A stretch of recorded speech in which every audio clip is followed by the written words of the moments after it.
Okay, and we are live. Hello, everyone. I am International Master John Bartholomew, and this is Lichess Plays. Let's get it rocking and rolling here. You guys know the drill. Gabriel Gabro, you're up first. Let's play e4. This is 2 hours of 3+0 blitz. Greetings, everyone, on Twitch and YouTube. Awesome to see.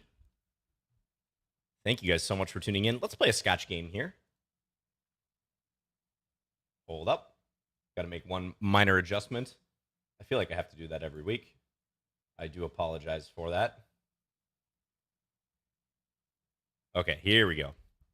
All right, let's play a Danish gambit. We're going to go c3. Offering a pawn for the sake of initiative. What's up, Duff Man? Hello, No Joke Chess. Also, HT Local. Yeah, let's play knight takes. You can also go bishop c4 if you want to try to gambit more material. If you really want to go all in. Bishop c4, so pressure on f7. Black always has to be careful with this circumstance. Some people try to like counterpin you here. Yeah, bishop g4. However, I do think this is a mistake in this instance. I'm tempted to set up some sort of Legal's mate, or try to, by means of like knight g5, or I guess knight e5 would be more Legal style. Should I try it? I mean, I don't think it's good though. Now let's play this one, which I think is much better because we attack this and this.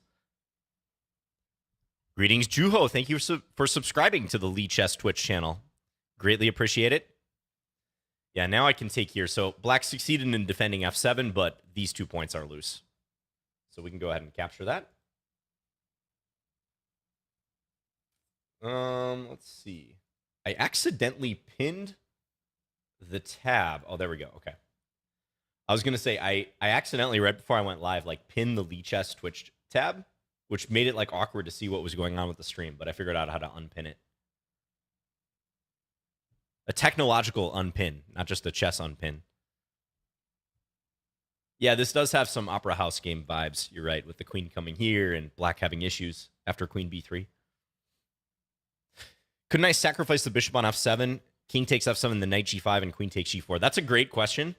The problem with that line, and you always got to look at this, is that black can play queen takes g5 there, which would admittedly sacrifice their queen, but if I take the queen, then black takes my queen on d1. I could throw in queen b3 at that point, but I think bishop e6 covers. So I'll show that after the game, but I think that's the continuation that would have happened, or should have happened. I broke the pin, right, yeah. Nice. All right, let's go here now. Bartholomew versus Morphy. That has a nice ring to it, right? Man, Paul Morphy is the one player in chess history. You know, you occasionally get asked that, or, you know, it's interesting to think about. Who in chess history would you most want to play? For me, it's Morphy. The guy was just such a genius. A generational talent at a time when he didn't have that many resources to work with. Had to figure out a lot of stuff on his own. Okay, do not castle, black. You're going to drop your bishop if you castle. Good, much better move. Let's go e5. I'm going to try to open the center. Tempted to go here because that also makes it difficult for black to castle. Let's do it. Well, it would be illegal for black to castle.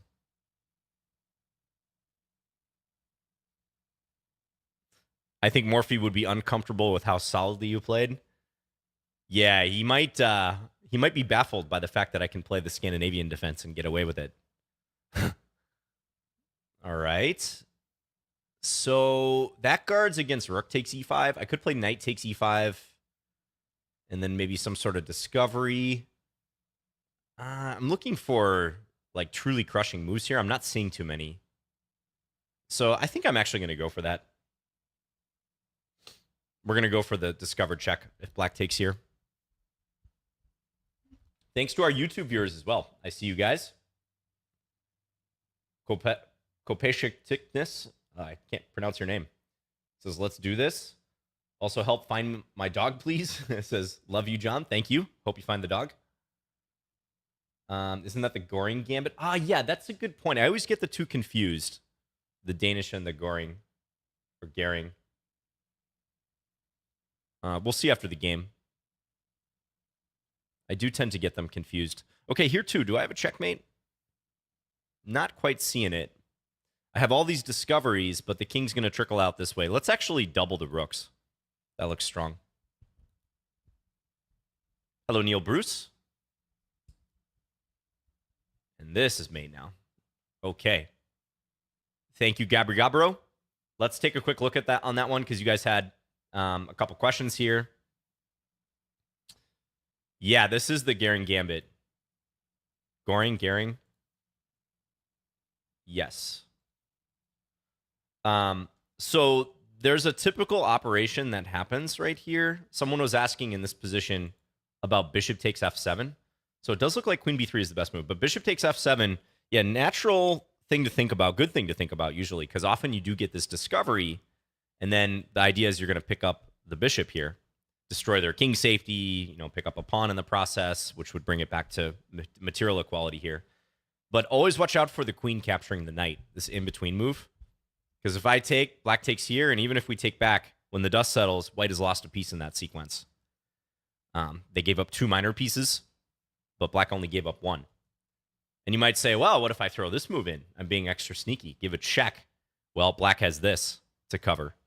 And I think I've seen this exact position or something very similar to it, so that was another reason I didn't want to go for it. But it's the same story. You can even pick up a piece here like this, but you're still down a minor piece in the end.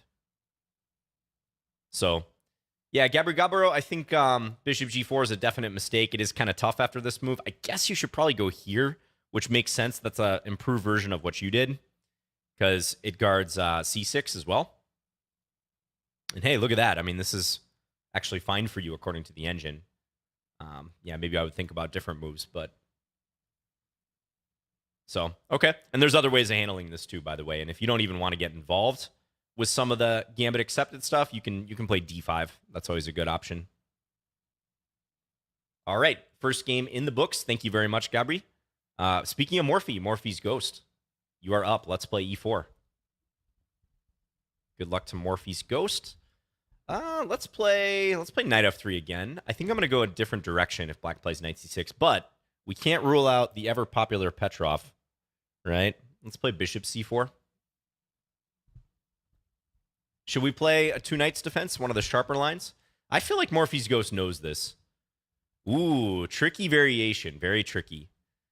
Okay, there, I think the move was b5 for black. b5. Against this one, I'm just going to castle.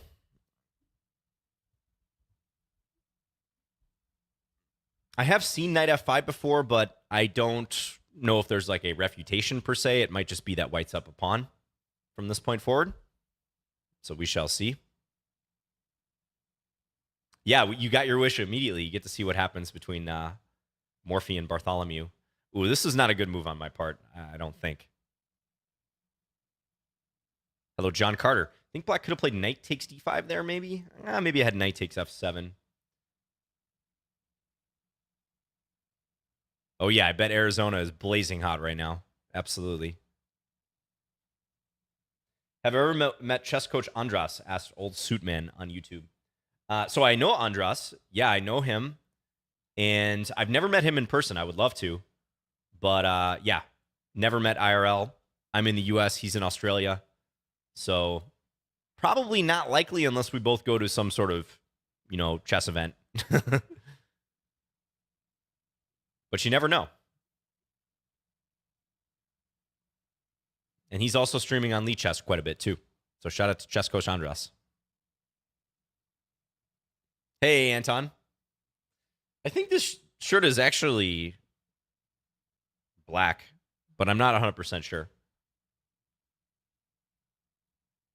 Good to see you, Anton, by the way. Hope you're doing well. I enjoyed some of your recent Photoshops with the candidates participants. Do I think Magnus will defend the title? Yes, I do. I really do. And I think both options that seem most likely at this point, which is obviously Magnus versus Nepo, the rematch, or I should say spoiler alert, just in case you haven't seen the candidates coverage yet. Spoiler alert. I think the other option on the table, assuming the results from today hold into the final round and beyond the final round tomorrow, which is Nepo versus Hikaru. If Magnus chooses not to defend, I think that's also a pretty hype match. You know, it's not the same without Magnus, for sure, but you know that match would draw a lot of eyeballs and possibly a lot of new people to chess. So I think we have that to look forward to as well. So to me, like that meme says, I see it as a win-win. Or I see it as a total victory, regardless.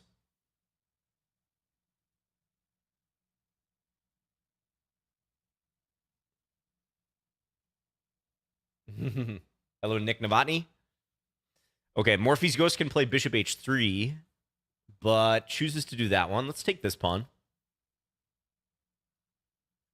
Again, at bishop h3, I'm just going to play the real buzzkill move, queen g3. Just defend against the mate. Just pretty much can't get mated on g2 here. Who do I think is better between Nepo and Hikaru? Well, definitely the results say Nepo, you know, being a previous winner of the candidates, getting that match with Magnus in December, also winning here quite convincingly. It was never really in doubt after the first, 5-6 games. But Hikaru has been very impressive, right? Like, Hikaru is just demonstrating why he was at one point the number 2 rated player in the world about 10 years ago. And he hasn't lost much strength, if at all. I think just the level of the other players has gotten higher, but Hikaru's always been great.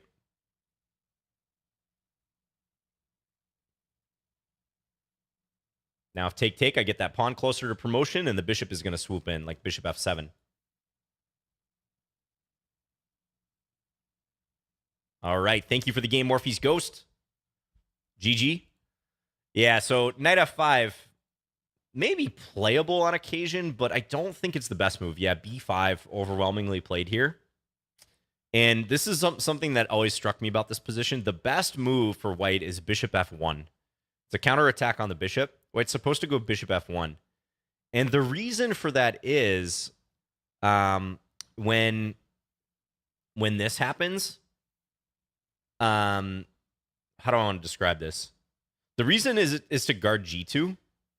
So, yeah, like if this happens, it's handy that this is covered. Although bishop takes b5, what am I trying to say here? Because there's a similar variation, too, where black plays this right away, where you also go bishop f1. Because queen takes d5, you can play knight c3. This is, I think, what I'm thinking of. Maybe the reasoning for bishop f1 in this case is that there's just no other great square for the bishop. Like if you go bishop d3, let's say. I guess they get some possibilities like this. So maybe that's something you should investigate on your own, but do remember that if you play these variations, bishop f1 does come into the picture if black plays knight d4 or b5. Yeah, I think after knight f5, maybe you had one chance when I played knight d2. I guess it's not even... Yeah, I was thinking this to do a discovery, but that's actually a bad move, apparently. Knight takes f7, in between move, or queen h5, also good. Yeah, so I think knight f5 probably just not the best move there. Thank you for the game, Morphe's Ghost. Let's keep rolling here. Hey, Blundering Noob. Yeah, Blundering Noob, you are one of these players who frequently get games. And I know when people see that, they're like, oh, I've been challenging for months and I don't get a game. I don't know, guys. It's the algorithm. It's just the way it is. I'll play e5 myself, by the way. There's no rhyme or reason.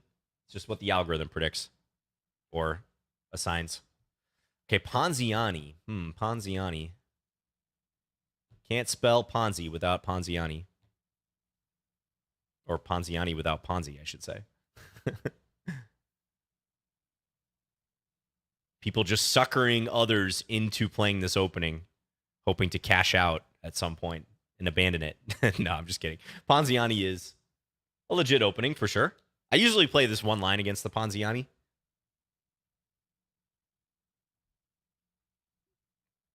I think it's supposed to equalize for black, but you kind of got to know what you're doing here.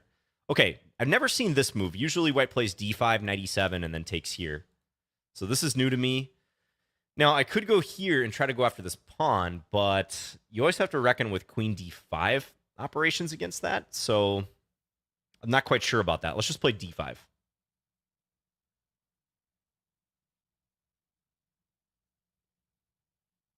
Yeah, thank you for the game, Jake. Ah, you are Morphe's ghost. Okay. Excellent. Good stuff. Okay. Now let's play bishop c5. Attack this. I would expect white to castle here. Because if you're white in these situations, or you're the one facing the double attack on f2, you don't mind them taking if you already have the rook and the king protecting. You know, that trade's almost always good for you. Yes, this is a 2-hour stream. We got plenty of time. We're just getting rolling here. I've got my coffee. I haven't even taken a sip yet. I will do that now. Okay, now blundering noob has to be kind of careful because bishop a6 could be coming. And that would hit the rook. So let's see what blundering noob does. Okay. I think I can still play it. I think it's still favorable to play this move. I'm thinking about other moves. Maybe like queen h4 could be interesting too. But bishop a6, rook e1. Not worried about knight takes c6 yet. Then queen h4. I don't know. You know what? Let's go queen h4. That seems kind of interesting. I'm going to play it. Send the queen out this way. Now, white definitely doesn't want to do this. That would open the floodgates. You know, there could easily be some checkmate like that happens. Have I considered making it a 3-hour stream? Like a 3-hour tour?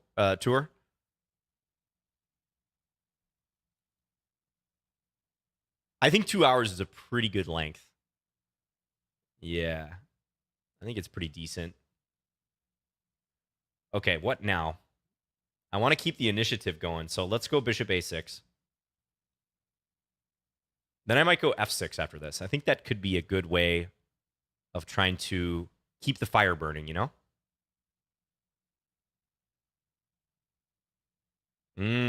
I see some cool ideas. This could get spicy.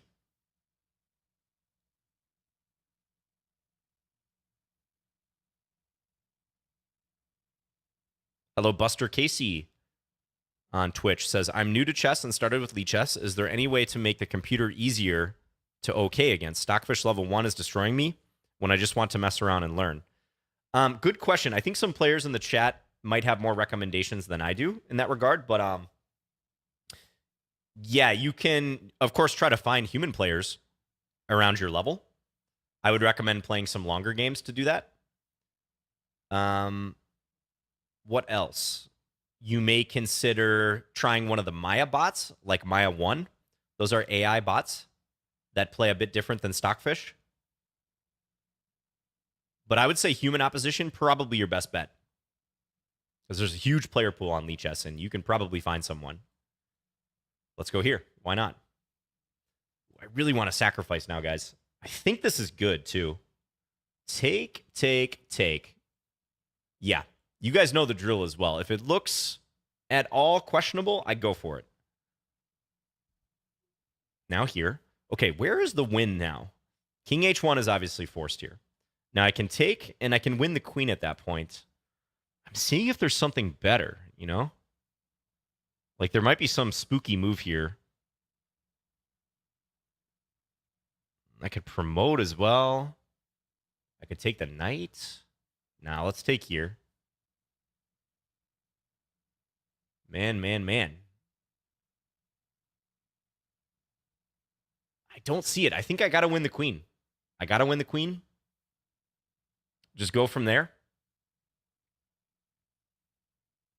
Should be better in this endgame because I'm going to pick off this pawn. That seems kind of lame, though, you know, like trading all the way down like that. But yeah, 13 seconds versus 19. Blundering noob, I think, is pretty fast. So I got to go for it. I got to try.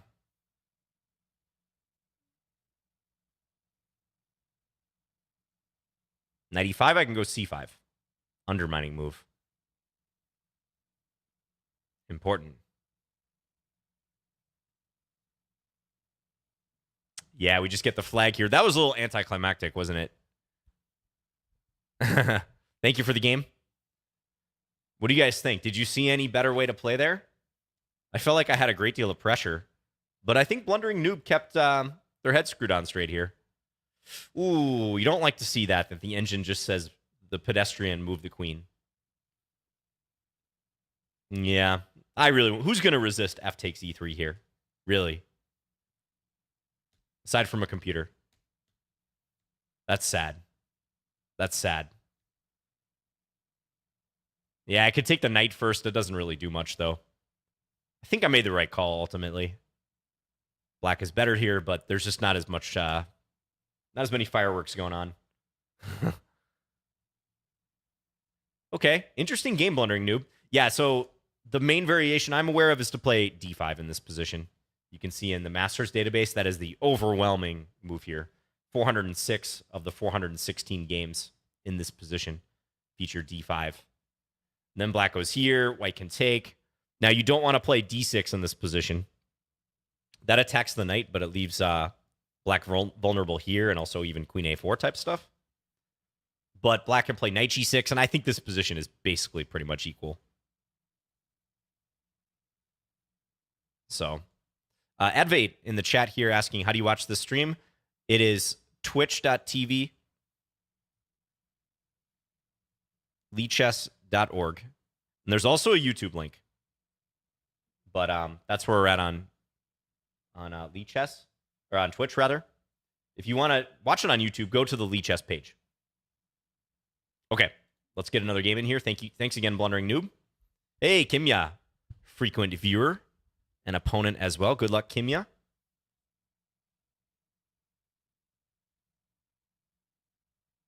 Yeah, Jason De La Santa pointing out the new colors on the, let's play a knight f6 variation, actually. The new colors on the Lichess analysis. I noticed that the other day, too, that they're categorizing the blunders, mistakes, and inaccuracies differently. Okay, let's insist on a gambit.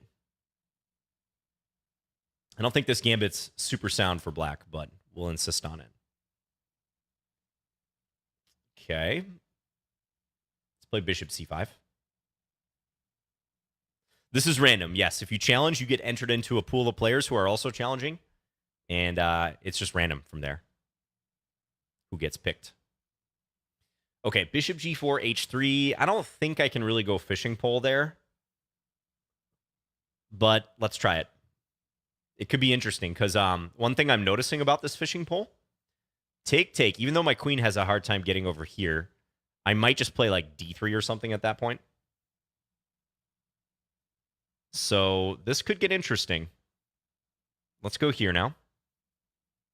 I got to keep the aggression going. And now, moment of truth for Kimya, because I think... Yeah, see, I think Kimya probably should have taken my bishop right at this moment, but Kimya is trying to hedge her bets. That move might not be bad as well, because if I take here, I've got two bishops hanging, you know? Still, though, I think I should do this because the damage done to white's king is pretty significant. And now I'm going to take this one. We'll see which one white takes.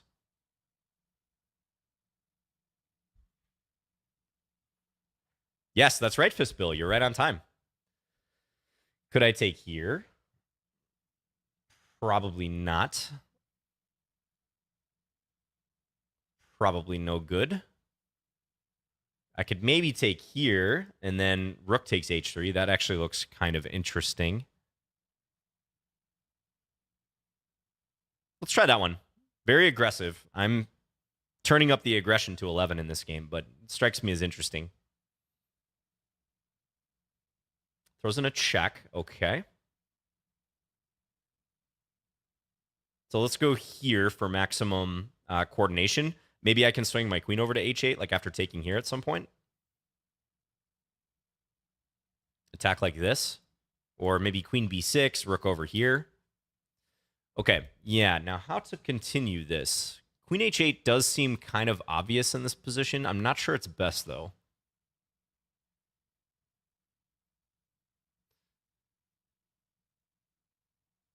It does pose a pretty direct question, though. What are you going to do about that and the further checks that can happen?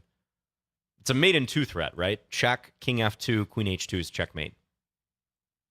Okay, and this allows for the king to go this way, but I can corral it back. So if I give a check here, king f2, queen h4, preventing king e1, encouraging the king back, and then queen h2 is mate. Yeah.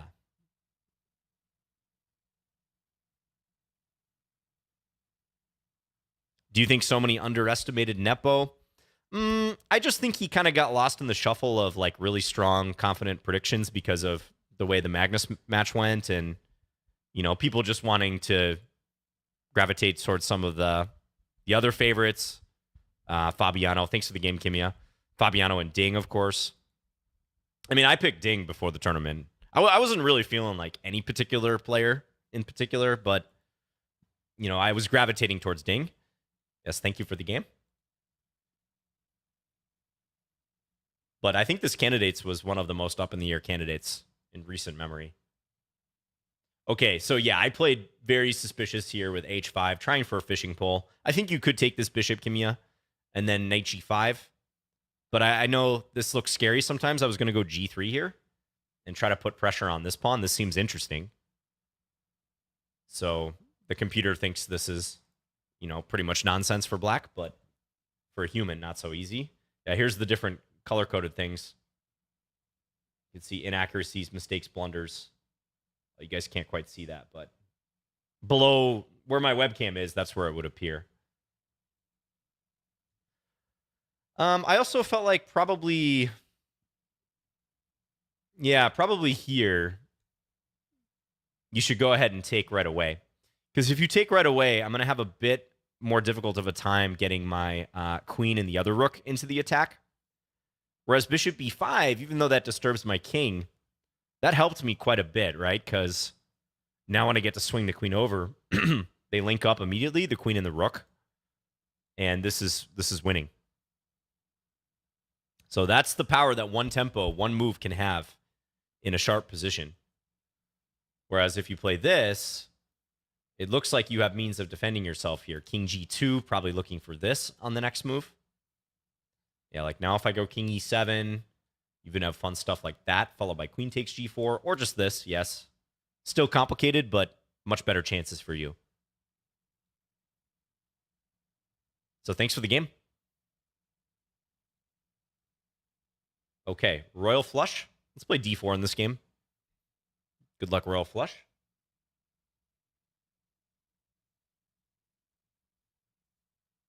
Okay, let's play knight f3 here. Yeah, this move order. All right, I'll go mainline. We'll go c4. This is just a really good move order for black. The Nimzo, Bogo, Queen's Indian, that whole complex type of move order. And now here you want to take with the queen because of the idea of knight c3. You try to develop the knight to the natural square. a6 is definitely unusual. I don't know why black would play that because it's not like you're looking to play b5 here. If anything, b6 gets played, but yeah, that's a bit unusual that black tried that. Okay, let's go e5. Let's open this up. Black seems keen to push the rook pawns, so I think that demands some action in the center. And I might castle this way, folks. We might be going long. Let's do it. Okay. I think I can win my opponent's queen here. Or just win an exchange. Let's start with this. Check. Probably winning the exchange is better, huh? Because check would win the queen. There's knight d3, but then rook takes. It's kind of an interesting dilemma, actually. Yeah, I think I should win the exchange. I'm tempted to go for the other one, but this just looks better.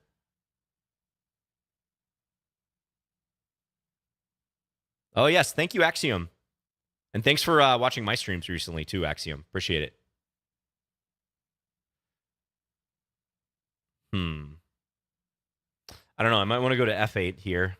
Although my rook is looking kind of trapped behind enemy lines, potentially.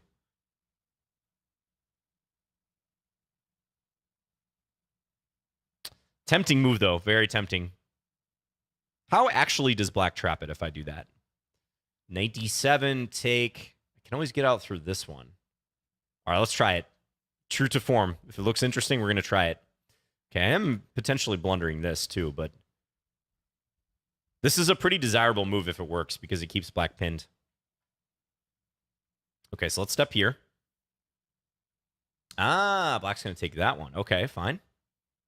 Reasonable, but let's take. And now I'm going to bring this over, and we're looking to pump the rook into d8. Get the doubled rooks. 97 always gets GG'd by rook takes d7. Andy on YouTube asks, can I play? Yes, you can. You can challenge. And I've been saying this, but challenge to 3+0, rated or casual, it doesn't matter. My username is Fins, F-I-N-S. And there's no guarantees that you get a game because we only have a limited amount of time, and there are over 50 challenges right now. But do send a challenge. You have nothing to lose, especially if you're going to be around your computer for a while. Okay, so I picked up a piece there. Play b3. Probably just try to go after these pawns next.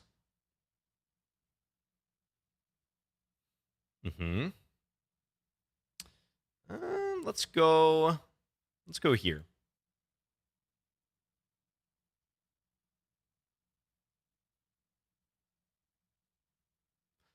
Do you play every time against viewers, or do you also play matchmaking against same rank players? This is all playing against viewers. This stream is all viewers. Although I guess technically someone could challenge me to 3-0 and not be watching or have no interest in Lichess plays, and I just happen to accept it. But if it's not a 3-0 challenge, I will abort the game. If I remember. Okay, thank you for the game, Royal Flush. Yeah, I think this strategy of pushing a6 and h6 especially, just too sketchy. Maybe that's a habit you've picked up over the years. I mean, you're quite a good player, but I would definitely rethink that because you're going to face some players who just directly challenge you in the center, and it can hurt. Or they might even use the pawns as kind of a hinge for the attack, as a hook. Like I could castle g4, g5, something like that too, and that's going to hit harder when it attacks your knight and the pawn. So that's another thing that you have to reckon with.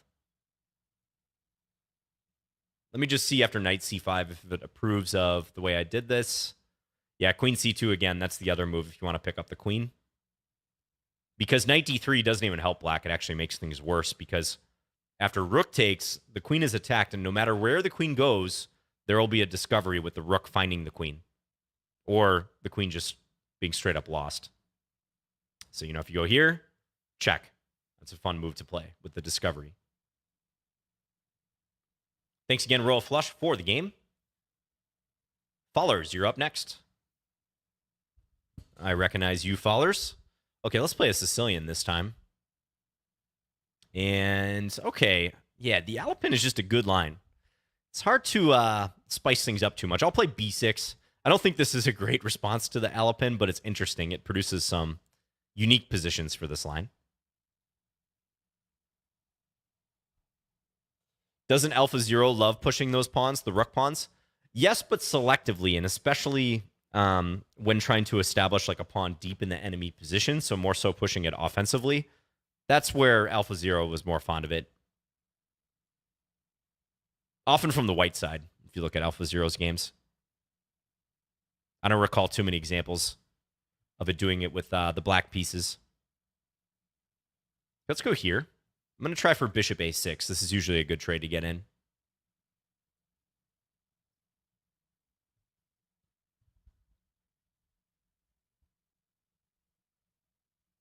So what are your guys' candidates' predictions for tomorrow? What's going to happen? Can Ding take down Hikaru on demand? Win with the white pieces? Or are we liking Hikaru's chances to draw or win the game and get second place? It's an unusual candidates, right? With second place being potentially pretty impactful. Should I take here? I think I shall. As if bishop takes, I win the queen. Polar Cow wants Ding to win. Maj predicts 4 draws. Nepo will play aggressively because it won't matter. Yeah, who is Nepo playing, by the way? I feel like he's playing like Jobava or someone. Magnus is trolling. Yeah, I don't know what Magnus's strategy is. I don't know if it's exactly trolling. Maybe it's to try to obtain more favorable world championship conditions or somehow have a bit more of a say in that process. That's kind of my read.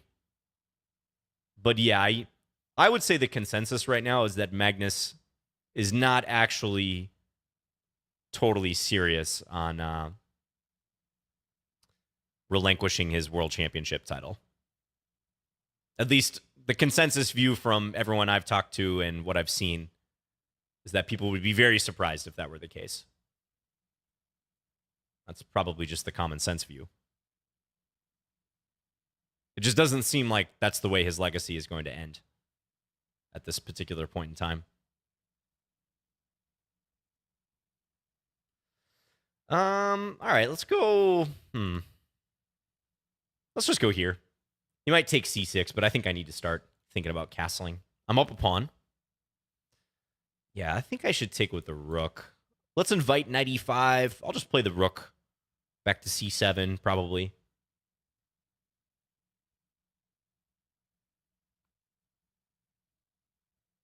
Why don't people just ask Magnus? Well, I think they actually did ask him again because he's at the venue right now. He took a little visit to Madrid. I think he kind of reiterated his stance, like wait and see. You know, he has full rights to do that. FIDE has to present a contract, a venue, sponsors, all that.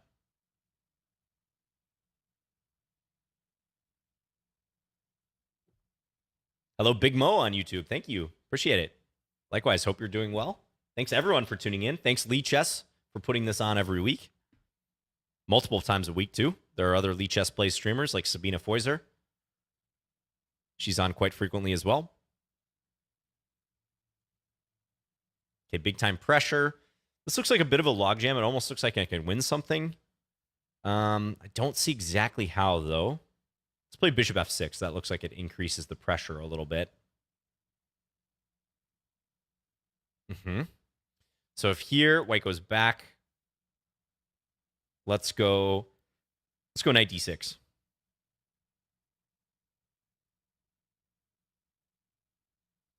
Reclusive Writer says Magnus will play one more and win it, but he doesn't like the format, and this could be his last title reign unless FIDE changes it.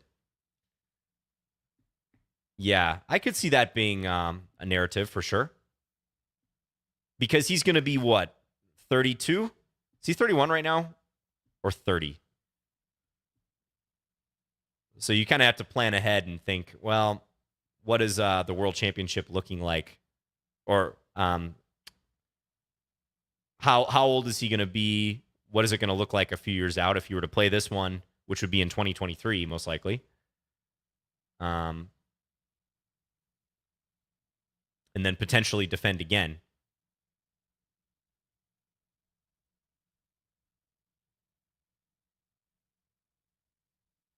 Magnus is 31. Okay, so when the World Champ... Because I think his birthday is in November, if I remember correctly.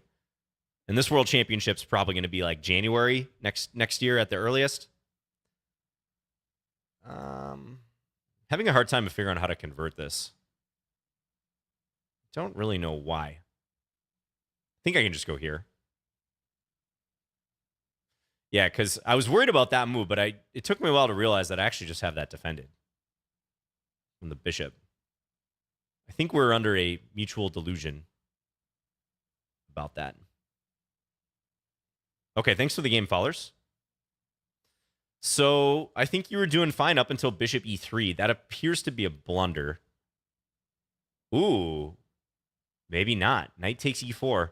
Yeah, see, this is why this line can get you in trouble as black, because I felt like I was winning a clean pawn here, but the engine completely disagrees. It says, yeah, you're winning a pawn, but it's pretty dangerous for you. It's not clean at all. c4, blocking this. And when the knight retreats, d5. Okay, I could see how this gives white quite a bit of play, because I'm kind of cramped here. And I need to castle. How does this go? If I play something like bishop e7, Castle. White starts attacking. Okay. That's very Stockfish-esque play. Yeah. So maybe you're still doing okay there, but it demands a pretty specific idea. Probably easier to play something else. Well, I might really have to give up this line. Plus 2.5. The engine thinks this is borderline losing for black already. Yeah, D5 is interesting. D5, because I can't really take without running into check. So that does look intriguing. Thank you for the game. ETK, you're up. Let's play knight f3 on move 1. What are the benefits of second position in the candidates? Isn't Nepo going to play Magnus anyways? Well, so some of you probably know this. A lot of you do, but many of you may not. If Magnus decides not to defend his world championship, then the winner of the candidates and the player who got second in the candidates play a match against one another. Or there's an offer for them to play the match, I guess, more exactly. Let's take, I think I should take here, actually. So Hikaru, if he holds on and keeps his half-point advantage on the next player up after Nepo and him, could potentially play a world championship match. So there's a lot at stake, right? For the second place finisher.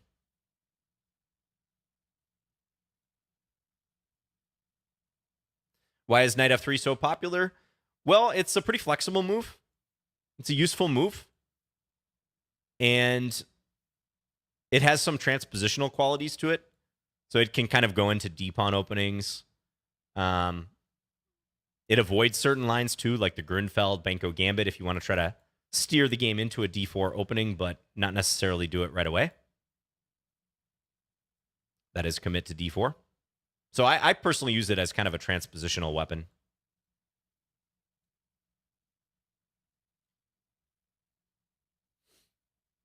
Okay, I like my position here. I'm up a pawn. Nothing too wild going on. I think black's going to put that bishop back on c8. I get the feeling. No, to d5. Okay. Let's go here. This knight is unpleasant for black for sure, putting pressure on these pawns. If b6, black loses this pawn straight up. John, what was your major in college? I was a business admin major, business administration, which if I had to do it again, I'm certain I would not do. I think it's a little bit too general. But when I went to college, when I went to university, I was probably like many of you out there. I just didn't know what I wanted to do. And I entered in 2005, so it was quite a while ago. I mean, the world is just a vastly different place compared to then. Didn't Magnus say he won't play unless it's Ali Reza? Well, he kind of alluded to that, but again, it's hard to know how serious he was about that. He's leaving the door open for himself. That's for sure. He never committed to anything, but just kind of hinted at preferences.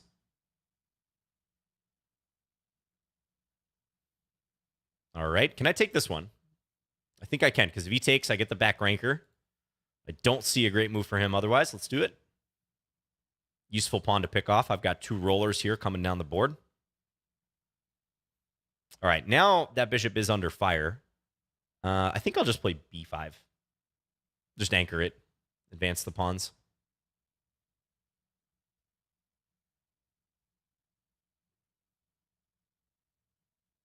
And now let's play g3. I like black's idea with g6. I'm going to do the same. Get rid of the back rank stuff.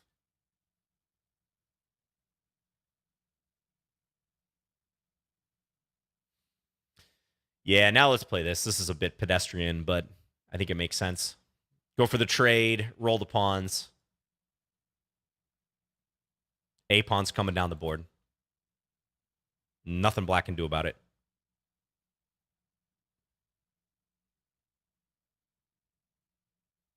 Nice, John Stevenson. Thanks again for the game, ETK.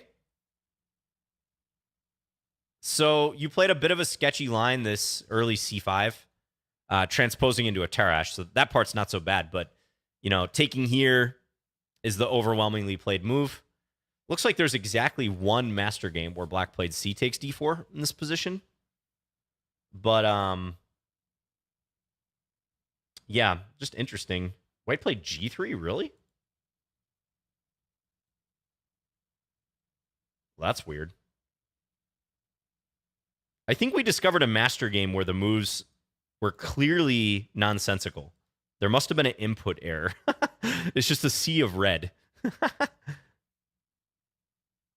And it looks like Lego 000 figured out the same thing. Yes.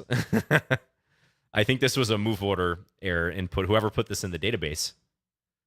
Okay, so we can disregard that game. Yeah, so you should take here. E takes d5. Oh, the funny things you find when you're going through the tools on Lichess, digging through the database. So this would be mainline Tarash. Yeah. Yeah, I think taking on e6 is probably just a good move here.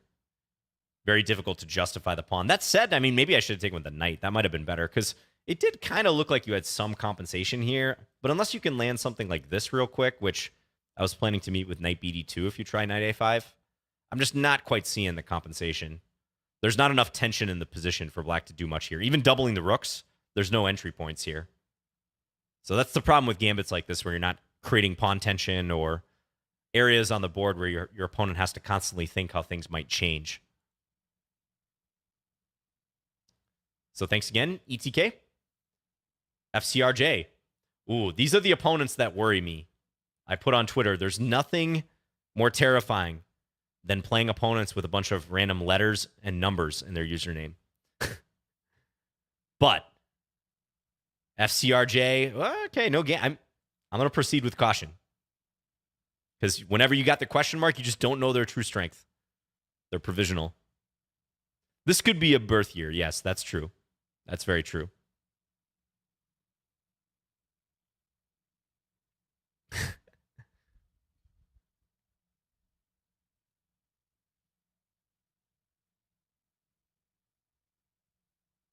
Hello, Ashwat. Says, what's up, John? I'm from Minnesota, too. Shout out to you. Don't live there anymore, but just wanted to say shout out to the land of 10,000 lakes. Thank you very much. Thanks for tuning in to Lichess Plays. Hope you're having a great weekend. Hope you're all having a great weekend.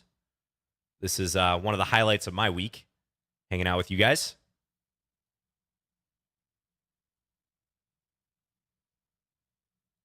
He's from Minnesota as well. When did they make a second one? Very funny, Polar Cow.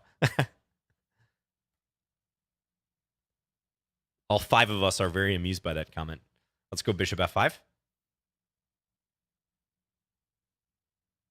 Am I excited for Gobert?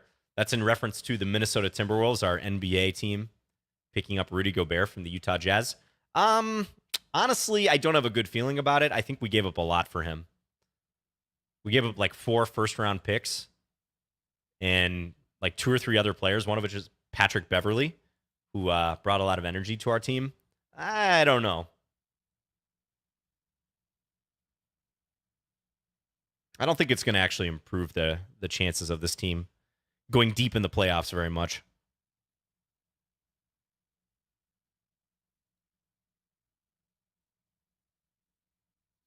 Okay. Not a whole lot happening in this position. We just traded on e4.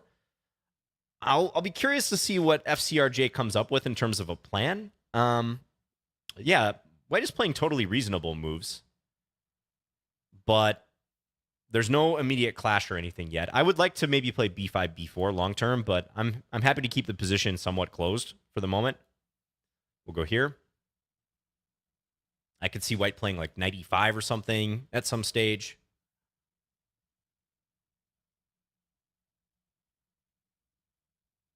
Oh, thank you, the Chess Nerd Live, for the raid. 31 viewers. Hey, we greatly appreciate that here. Thank you very much. Cheers. Hope you had a great stream. Let's go here. I'm going to try to get into the c4 square if I can.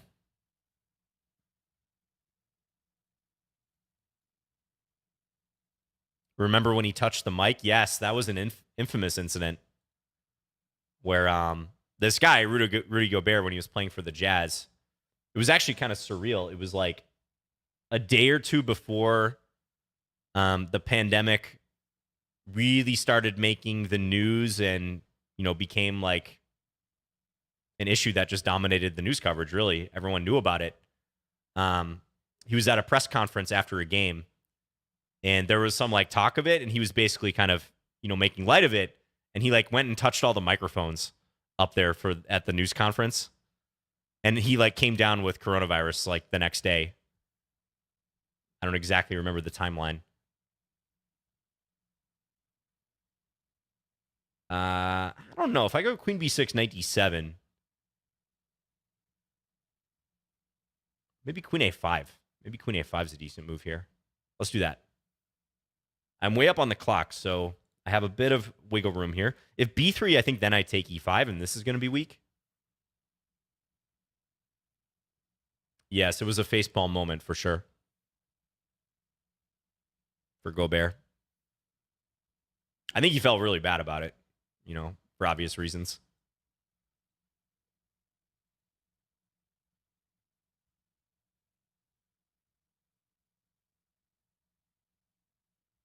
Okay. Yeah, I think my opponent's just going to run out of time here. I do feel like I'm pretty well in control now. I'm up a pawn. I won the a pawn, but the big issue is the time for white. No time left.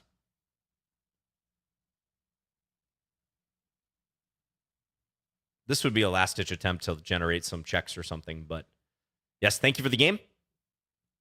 Appreciate it. You played solid. I think up until the middle game, you were probably just fine. Probably somewhere around here. Maybe you got to come up with some better plan, but I think the game looks pretty level at this point. Maybe you're even a touch better. Looks like the engine just wants me to trade here. That makes sense. Just swap everything down. Just trying to keep a little bit of tension. Yeah, I think this move looks questionable.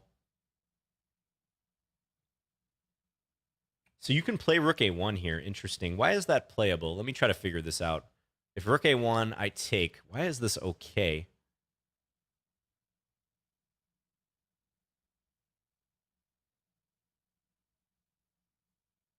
I don't know. Why does the engine think this is equal? Bishop c7? Really? Oh. That crossed my mind, but I thought just b6. And the point is then there's b4. That's sneaky. And then the queen is actually trapped. Yes, very good, Warmly Red. You did find it. That's a weird operation. Give the a-pawn bishop c7, and I'd have to go queen a6. And I guess this is still pretty much equal. Well, maybe if anything, white's a little bit better here. That's a sneaky little trap.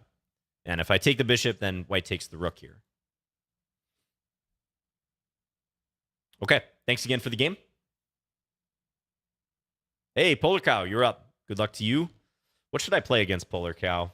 Let's play knight c3. Good luck. Muting the stream. Ah, yes, you're a pro. Very good.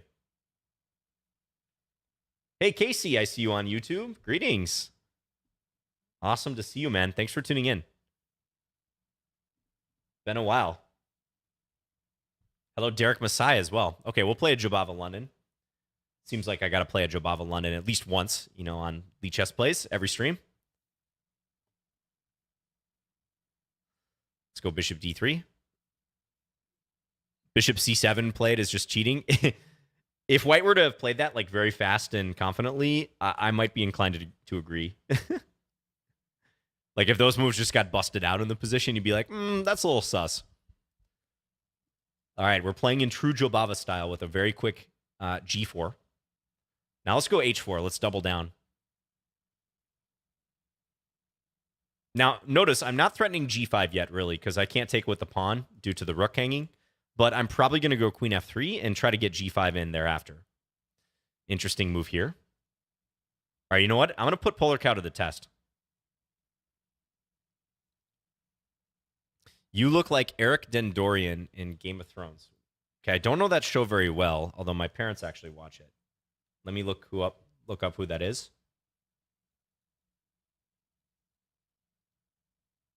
Okay, I didn't get any hits. Who is that character?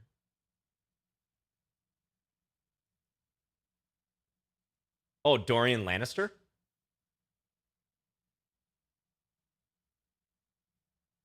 Okay, C5. So Polar Cow didn't fall for my threat. Didn't fall for my idea. Does that allow this, though?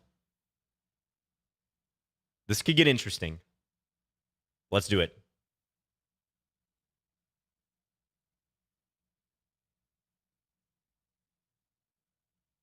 Is it possible for you to get a game, asked Micah? Yes, it is. If you challenge, it's not guaranteed that you'll get a game, but you are in the pool of players waiting to get paired. You have an equal chance to anyone else.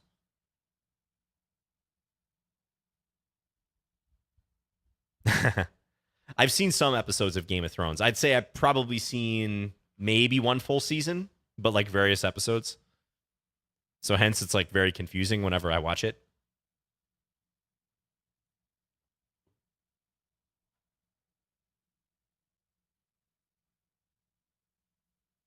This is a pretty demanding move I just played. I think there's really only one move that might give me pause here, but I'm not even sure it works for black.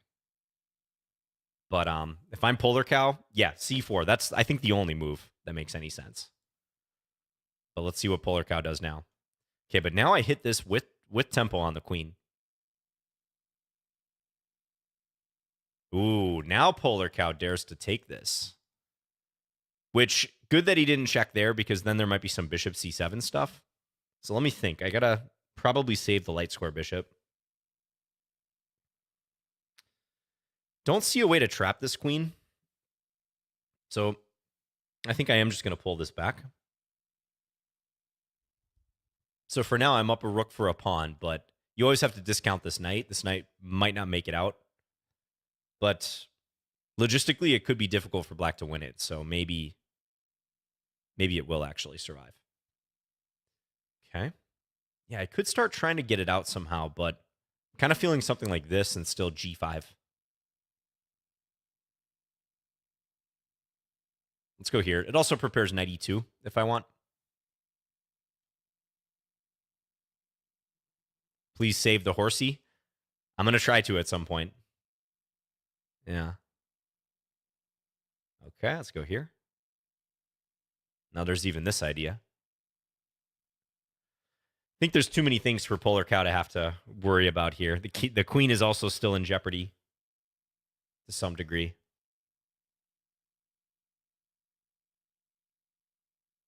B6. Probably just take this now.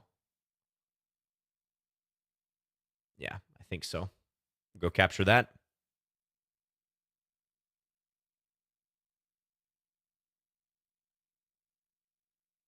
A typical messy Jobava game. Yes, it is a very powerful opening. That is correct. You really got to be on guard for both sides when you play this opening.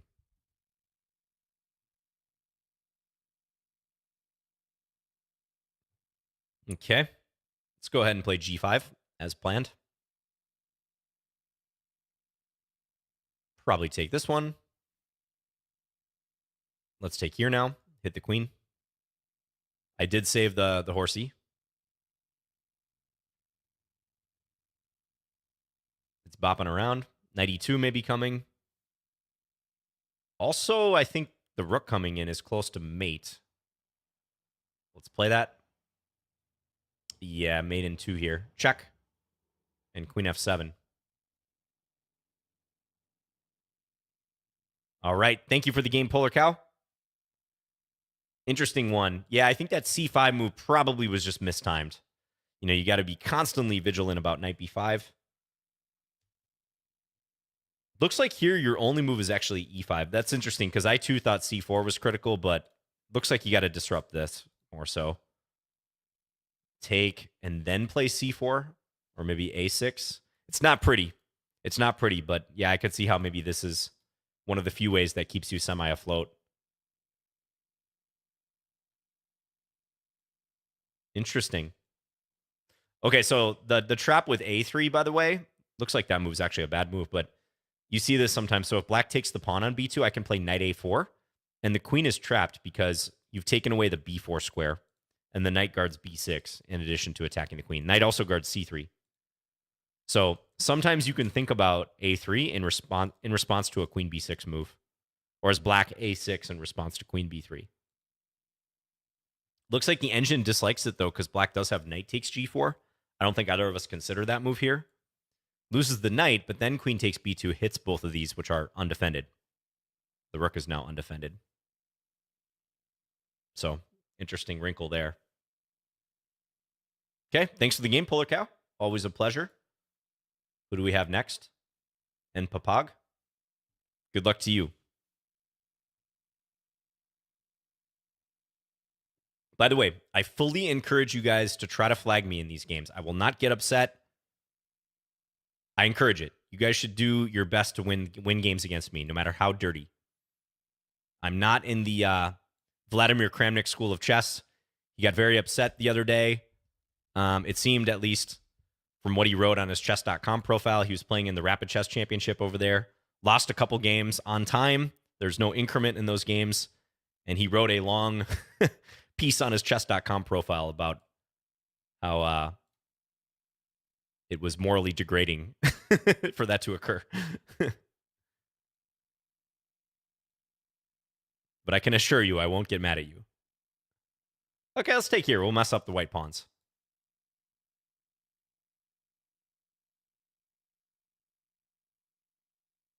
Greetings, Basid. What's up, Basid? Are you the same Basid that always follows over the years, or are you a relatively new viewer? I think you might be a different Basid.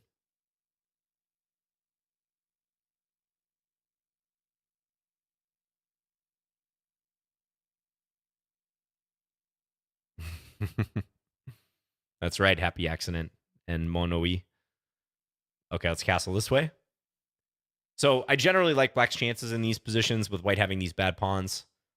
We still got a long game ahead of us, but I just always feel pretty comfortable playing these positions because you can put a bunch of your pawns on light squares, keep things compact. White really has to demonstrate something pretty accurate, I'd say, to pawns really all on light squares. Pretty accurate in order to compensate for the pawn weaknesses. I'd say so far white's doing well, but we're going to put Mpapag to the test.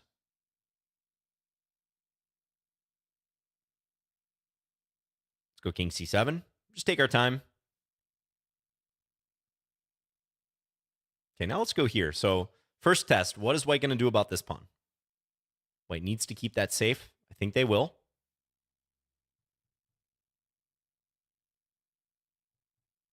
Yep. Let's go here. Now, how bad do I want to keep my knight? That is a key question here. I kind of want to keep it, to be honest, but I'm going to go here. Let's actually give white one chance to take it, at least one chance. And white does. Okay. Now, interesting moment. Which way do I capture? I actually think this capture might be the best way.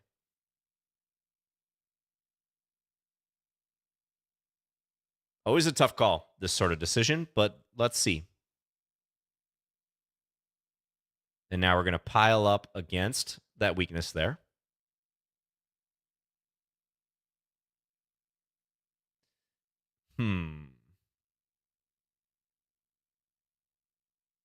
Let's go here.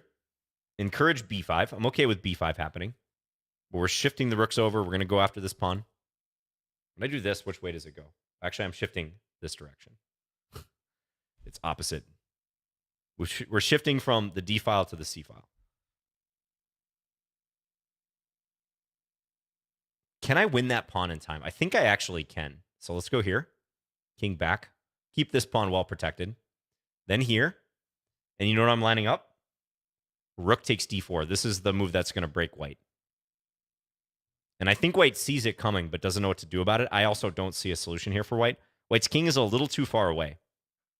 If the king could reach like one of these squares, it'd be fine, but they need a couple more moves. Yeah, so white kind of understands that, tries to create some counter. That actually might be a reasonable attempt. Let me think how I want to handle this. Probably should take. If I take, there's a6. So let's go here first. And if rook b1, I think I'm going to go here. Just really make sure we got all our bases covered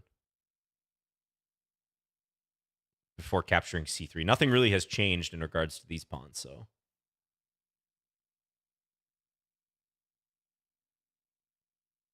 You know what? I actually see one interesting defense. White didn't play it, but I'll show you guys after the game. I don't get the sense it would have worked, but it was intriguing. Now let's take this one. And I think trade one pair of rooks. Definitely easiest here.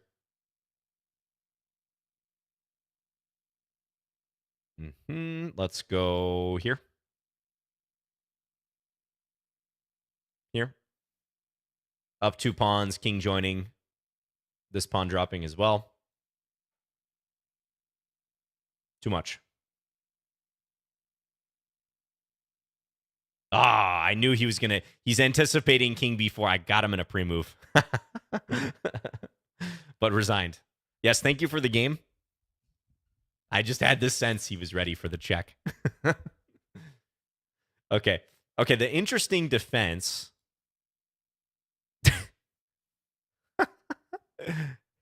We don't talk about that incident, troll alerts. It was fine. It was fine. I didn't get kicked out of the tournament. Just kidding. That would be funny, though. Okay, the defense I was actually thinking, yeah. Where was it? Looks like the computer picks up on this. Rook cb1, hitting this pawn. And now I was thinking go here. Do you guys see how white can make things challenging for black right here? White to move and avoid losing, at least for now.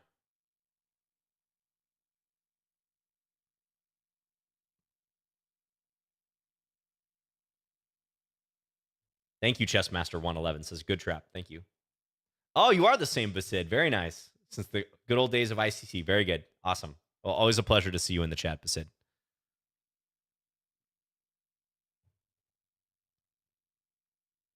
Not rook b6, not a6. Although it could be one of these moves, but yes, very good. 1001. Rook b3. This is very clever, right? I don't know if this will be the move, but this is what I was thinking. Because if take here, then white takes here, and we've got mutual rook attacks going on. Mutual rook attacks. Take. Misdirection. Let's see if the computer agrees. I don't think it's going to be enough to save white if black plays this properly. Yes, that is the only move.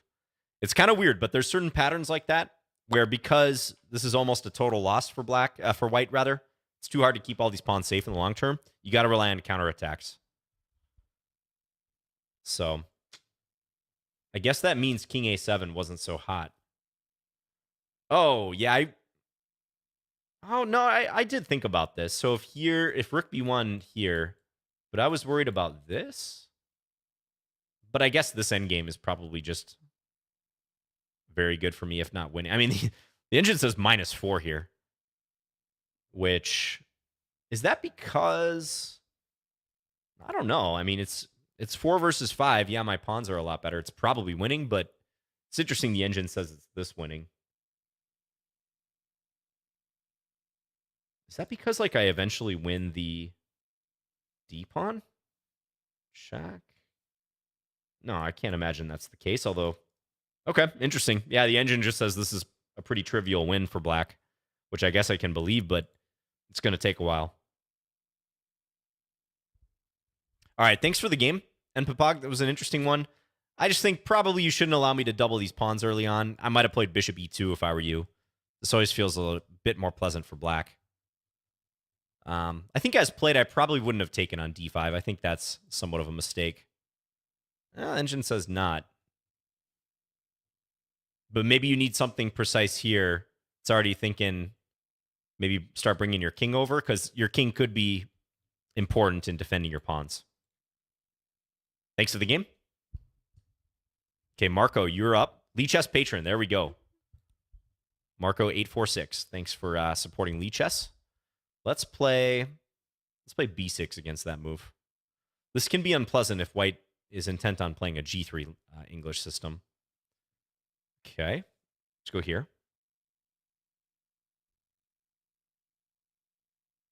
Let's see if I can catch Marco in a pre-move. Depends what he does.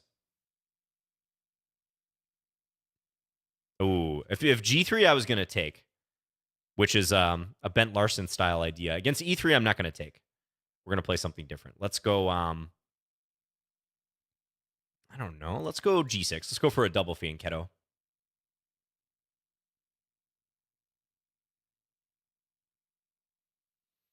Why not? Maybe knight H6, knight F5. I sometimes develop this way in these types of positions where white wants to go D4. Okay, let's go knight C6 now. Queen C2 is a little odd. I don't know that I'm seriously going to jump into B4 with this knight, but yeah, that does strike me as slightly odd for white.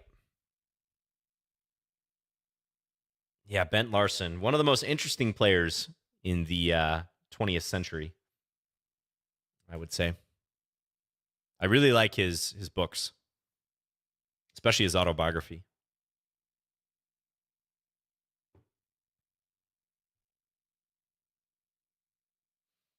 All right, A3. Let's jump this knight in. So pressure here, just always discouraging D4. And this knight is restricting B4 as well. So it might be hard for Marco to break out of this. Maybe I'll even get really frisky and go like H5, H4. That would be interesting. Let's shut down B4, though, for the time being. I like that option.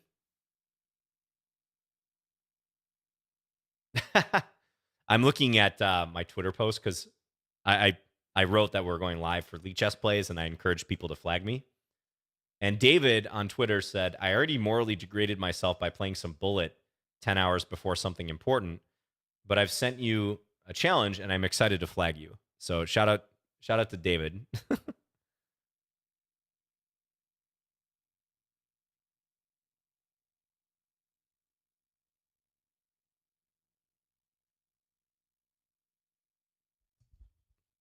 Okay, so I'm keeping my options open here. I'm starting to look pretty heavily at this king side, though, because I've got this bishop shooting down the board.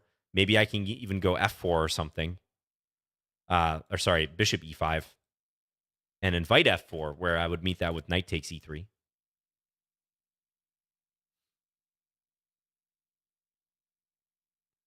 It's an interesting method of attack. Nothing has been traded so far in the position.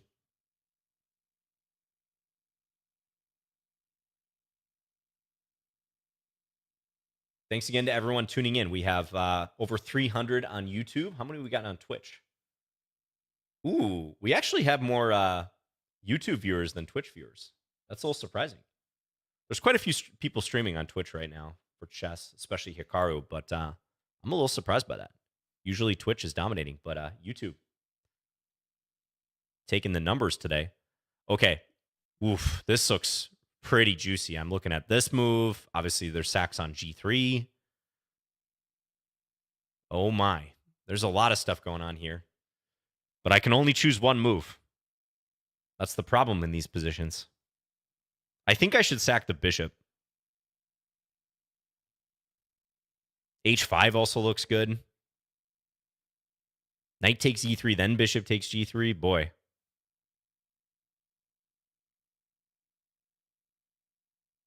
A lot of interesting stuff. Nothing looks truly crushing, though, at the same time. This is a position I'd love to analyze for a while. I feel like the engine's going to tell me H5 is correct. But I really want to do something on these squares. Okay, let's take this one. I only have 37 seconds left, so I got to choose. Yeah, and now I have this option for one thing, which given the very awkward situation with white's queen, you know what? I'm going to go for it. I think I see a defense or two for white here, but I'm still going to go for it. It just looks very interesting.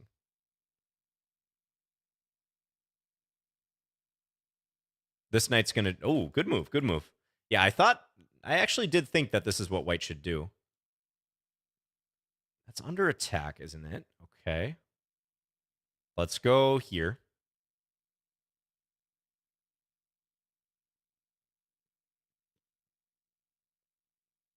Could also have taken in knight d4, but I'm going to play it like this. Could this be the game where I get knocked off and Lichess plays?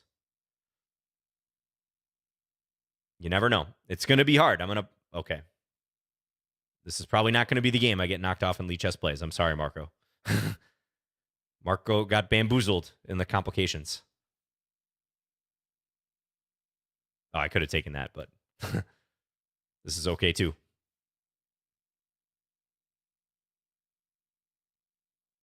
Let's give a check. Take.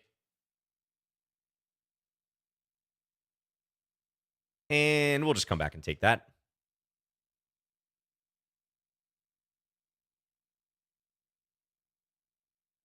Okay, thank you for the game, Marco. Let's see what the best thing to do is. I predict the engine is going to say h5 in this position. What do you guys think? It's going to say you need a little bit more. Queen d8. Queen d8. Are you kidding me? I love the Scandinavian defense, and I play 3 queen d8 a lot, but I would never consider queen d8 in this position. What?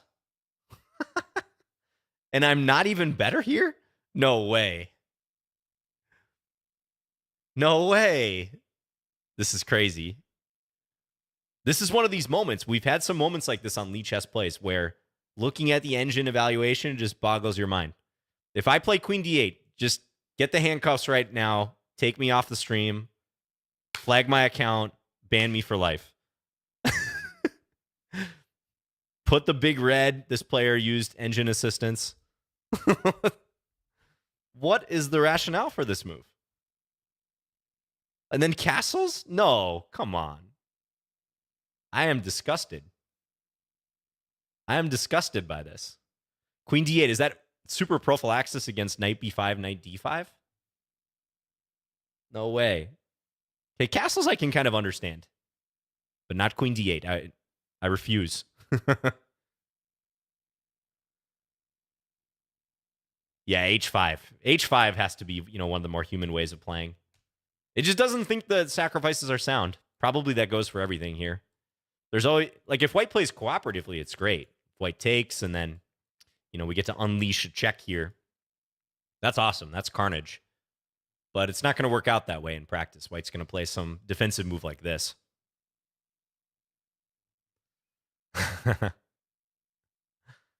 Sobel says, I like to think that Stockfish would say, Queen d8, you fool, if you allowed it to add commentary. That's one of the more surprising engine suggestions I've seen.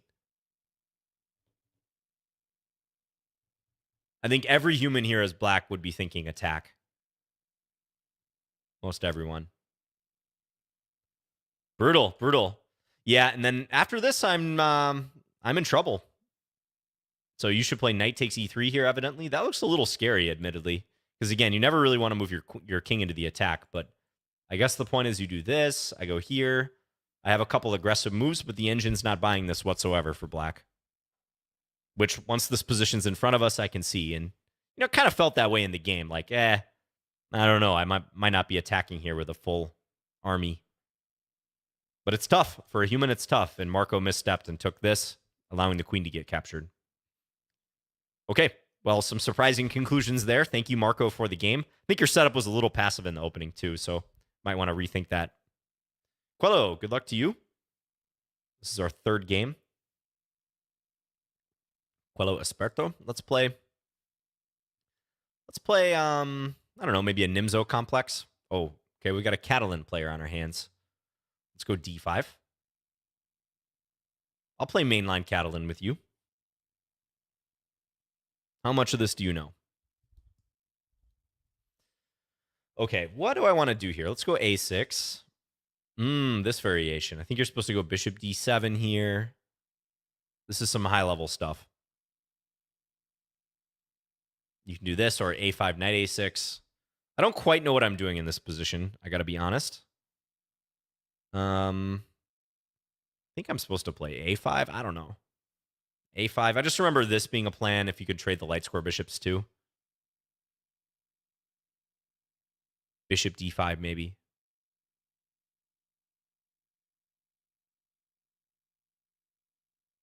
I think the engine is telling all of us to go play something trivial like cornhole or something. Right, yeah.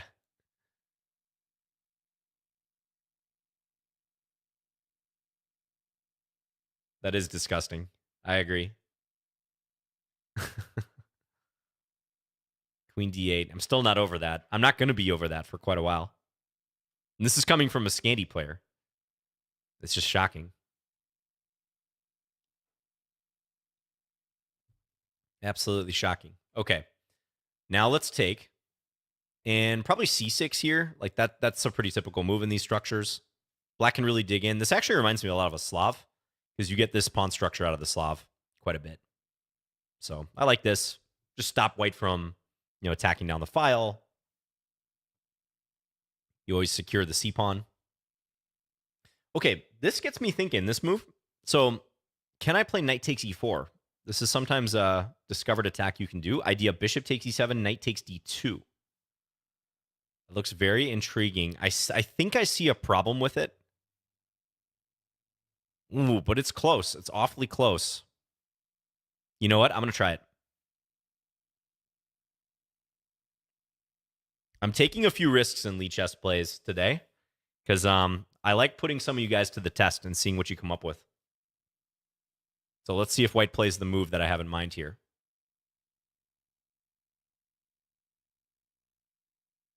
Okay, white does not. I was thinking queen c5 there. Queen c5 to remain attacking here. It's a weird move to play, right? I was maybe going to go knight b3 against that, but then I think we'll look at that after the game. But I think that probably would have turned out okay for my opponent.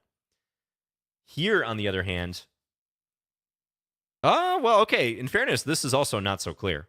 This might also be really interesting.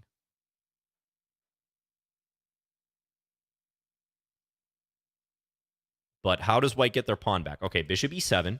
Now, choice for me. I can take if I want and sack the exchange. Or I can go here. And if bishop takes b4, then I take. That would be the kind of principled way to do it. Let's do it. Let's, again, keep putting white to the test.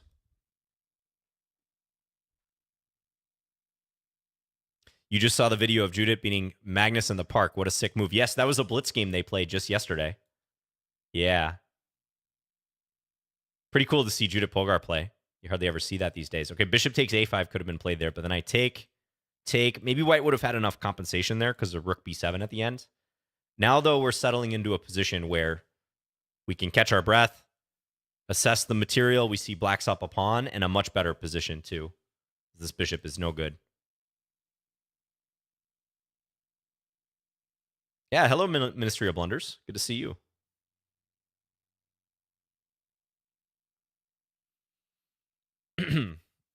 Yeah, a lot of in-between moves in that sequence there. I find those in-between move sequences to be pretty instructive, so that's one reason I wanted to go for it. But I do have mixed feelings about playing moves that are, objectively not the best. But I do also like seeing what you guys do and trying to find moments where we could all improve our thinking.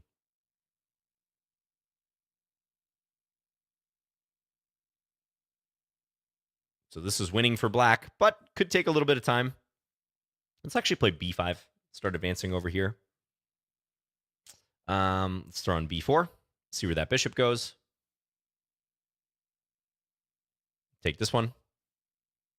If bishop f4, I can play e5. And the curtain is about to fall. Do I have a checkmate? Not that I see, but I can give a check. We still have the pin, so no worries.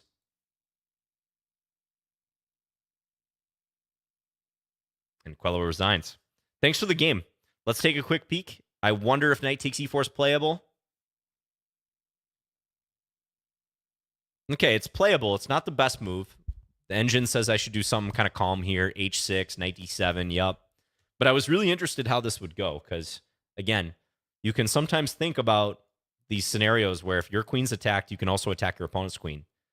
And it does look like queen c5 is the best move here. Queen c5. Saving the queen, also defending the bishop, and black suddenly has a lot of stuff under attack. I was thinking about knight b3 here. Okay, now bishop takes d8. Yup. Take. And then are we going to see another in-between move? Yes, bishop e7. Similar to the game, but a better version of the game, it looks like. And I think if I go here, this is going to be too much. Yeah, you could take. And if I try to continue this train, you take here, you save your bishop, and trade in the process. This is why these sequences are complicated, because these are a lot of irrational-looking moves. But in the final analysis in this line, white would be up a piece. So yeah, it looks like if this occurred, I'd have to give the exchange somehow. Knight e4, just allow white to take, let's say. Play this position, which is still not easy for white, despite being up in exchange just for a pawn. But I think as played, Quello, you just always have to have this like running material tally in your head where it's not really acceptable for you to simplify into a position where you're just down a pawn, you know? So, yeah, in your defense, it's already getting a little late here, but even in this position, at least if you can go rook b7 at the end, you've got some compensation. But maybe more accurately, I should say, you don't want to simplify to a position where you're just down a pawn with nothing to show for it. That is a long line, absolutely. But if you want to get to the next level with your chess, you got to get used to calculating those sequences. So I think this is pretty relevant for everyone, like understanding the implications of moves like this. And if you have the time in a game, diligently working through them and considering all of the in-between moves, stuff like queen c5 especially. Okay, thank you for the game and the instructive moment there. HTF, good luck to you. We are in the last quarter of the stream, roughly. But we still got plenty of time. Let's play g6 this time.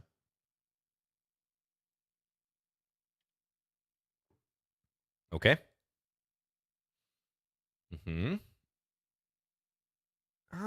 Let's see. I'll play symmetrical.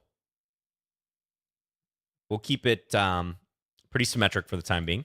I'm going to try an attack that I've actually had a few players in blitz try against me. Okay? Bishop d7, queen c8, looking for bishop h3. I've even seen Hikaru do this online, especially back in the day.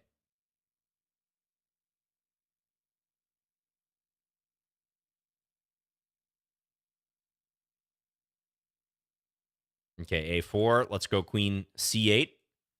a4 seems a little misplaced. White didn't really need the further defense of the pawn there, or the b5 square, rather. If anything, that pawn might have wanted to go to a3 to try to prop up b4 at some point, so I definitely don't like this move. You saw a Lichess article calling this the Hikaru setup. Interesting. Uh-huh. Okay, let's play this now. I can play bishop h3 whenever I want, but first I'm going to attack with the h-pawn. My opponent defends. Okay, reasonable. All right, all-out defense for white. Let's go knight h6 now. I'm not going to block this bishop. We're going to try to start introducing potential threats against the white king. What to do next? Let's go knight d4. Yeah, sometimes you do compromise these squares in the English, especially with this particular Boffinic English style setup. The d4 square is very weak, kind of the eye of the two pawns. Absolutely. That is true.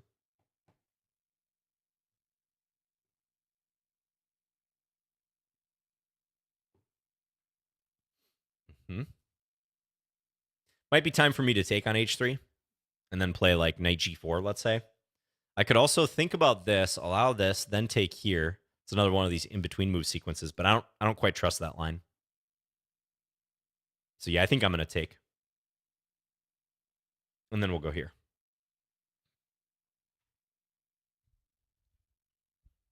Okay, now watch out for this square if you're white. What I'm going to try to do, I'm going to try to play fast and bluff white to some degree. Maybe you guys will see what I mean. Ah, but white plays a good move. I was going to... So this was an actual threat because of takes check here, but white covered that square. So that's a good move. Thinking if I can still try it, but nah, I think it doesn't make sense anymore. Let's just go back.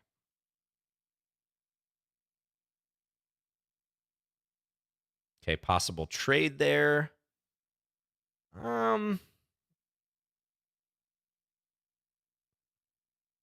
I don't know if I should do it. I'm going to keep this knight. I'm going to go back. Yeah, white's defending well. Good play here.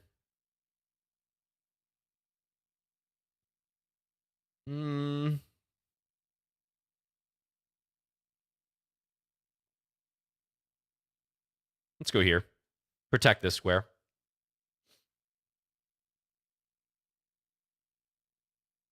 Oh, Fishy Vishy wrote a blog post on this setup, huh?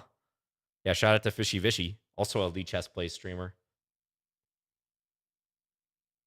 Okay, queen d7. I haven't decided which way I'm going to castle yet. I think both sides are feasible.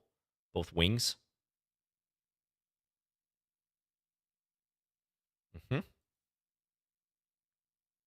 Let's kick this back now.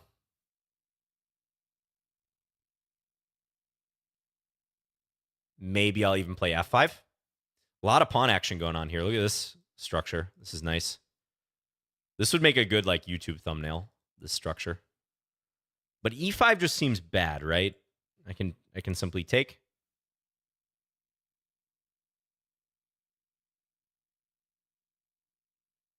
Yeah, I think that was a pretty sizable error by white. Not sure what white missed there, but this pawn's also likely to fall.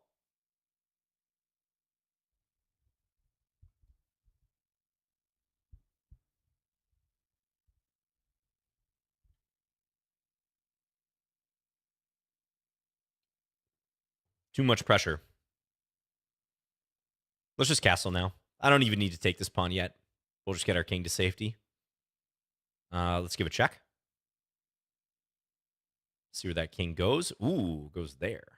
All right, let's do this now. Because maybe I'll try to introduce some threats like this. With f4 being a thing. Very uncomfortable king. Do I have mate? Knight f2, queen h3. The king's escaping. I don't see a checkmate there. I can take on g3 at the end, however. And that will win the queen. So I think that's pretty good. This is a double check. Check. And then just take here. Or take the queen first. Let's take here. Yeah, white could play rook takes f2, I guess, to keep the game going, but should be losing. Thanks for the game, HTF. Yeah, I think you dealt pretty well with what I was trying to set up here. I mean, if you're worse here, it's probably not that bad. Marginally worse, maybe. Not even. Equal according to the engine. But yeah, I think your big mistake was e5 for sure. You should keep the tension here, probably. Just leave the pawns as they are. That's a big, big mistake. Also in the opening, I think a4. I was mentioning that move at the time, but a4, unnecessary move right here. You don't really enhance control of a square that you need to enhance control of. Like b5, you've already got great defense of that. And you might want to leave open the option of playing a3 so you can go b4. So thank you for the game, though. Hey, huge raid. Look at that. Massive raid from Eric Rosen. 885 viewers. Thank you, Eric. We greatly appreciate it. So this is Lichess Plays. This is a weekly event, if you guys are unfamiliar with it. And I play viewers for 2 hours on Lichess. So make sure you get in your challenges. This is the official Lichess Twitch page. And it's always a good time. Anyone can challenge. You get in a queue, or not a queue, a pool, I should say, of players. Check out our commands there in the chat. But thanks again, Eric, for the massive, massive raid. I think you were playing a Lichess Arena, if I'm not mistaken. Thank you, InfoShock, for the raid as well. Thank you, thank you. We still got about 30 minutes left, a little less, of this stream, so get those challenges in, folks. Hello, Kathleen on YouTube. We are streaming on YouTube as well.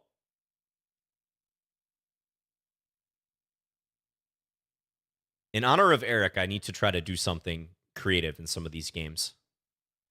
I had a stalemate about 2 hours ago when I was playing on my personal channel that I was pretty proud of.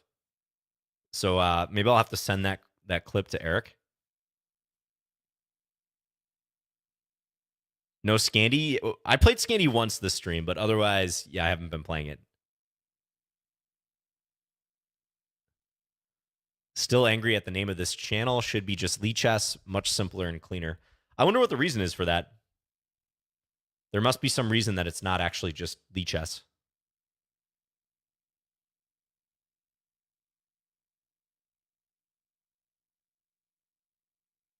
Yeah, because it does have the .org, which, in fairness, is useful from a URL perspective. Lichess might have been taken. Yeah, that's probably the most logical explanation. Oh, Eric reacted to that clip? Nice. I'll have to go check out his reaction. What's my Rosen score? Yeah, so you guys can check that out. Maybe a mod can link it. I don't think I have a very high Rosen score, to be honest. So that's something I need to work on. Okay, Killer Rectangle is trying to trade with me. Let's go H4. We'll spice this up just a little bit. If you play a Stafford, that'd be a great way to see how you approach it differently from Eric. Yes, yeah, I've tried that a few times. Maybe I can work in a Stafford. We'll see. Okay. F6. I'm tempted to just return this bishop all the way to C1, to be honest. I think I'm going to do it. Because anywhere else I put it, black can annoy it. So let's just go all the way back to C1. Black's pretty cramped, so I think this is fine.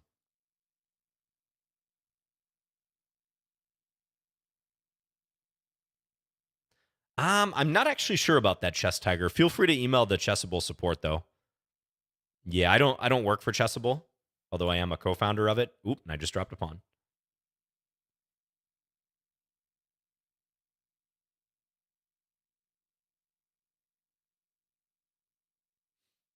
Will Killer Rectangle find it? And Killer Rectangle is kind of running out of time. That's the biggest problem here. I did just drop a pawn, though. Yes. Let's go Rook D1. I have some compensation. I won't beat myself up too much about this. Ooh, now that queen is looking a little cramped. Let's go bishop f4. I think queen c4 was much better there. Queen c4 looked more testing. Now what? Maybe e5? I'm going to let black take here because I mostly want to stop black from playing e5. Okay, and that drops a pawn. Let me just think how I want to take it. Let's play knight takes. Take with a bishop, check. Take the pawn here. And Killer Rectangle runs out of time. Thank you for the game. Yeah, you're a little bit cramped out of the opening. I think you actually defended quite well, but generally you don't want the knight here in front of the c-pawn in this type of position. Kind of hinders your chances of working out of this. That said, though, I didn't really come up with a good middle game plan. I got to be honest. I really dropped the ball here with queen e2. Not a good move whatsoever.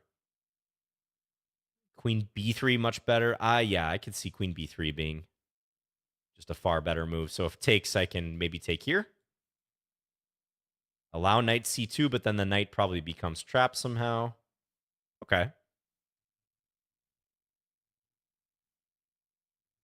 Yeah, so I think you did okay keeping your chances alive right here before you started getting kind of squished. But just the big thing was the clock, that's for sure. Colored mistakes and blunders look awesome. I agree. I like the color-coded system that they got going. That's pretty nice. Okay, let's keep going here. We got about 20 minutes left. Just as a reminder, I do play the last game of each session blindfolded, so we're going to try that coming up. the final game of the session. Needle Farseer, 2,400. You are up. Let's do this. If you're there. Maybe not. Oh, they are there. All right, let's play G6. Can I get a Jinji Indian? One of my favorite openings. Please play Knight C3. There we go. And please go D5. Also good. All right, I love this opening. White knows what to do, though. Interesting. White knows about the gambit. Uh-huh. Now, taking this pawn is dangerous, so I'm going to go D6. We're going to play it like this.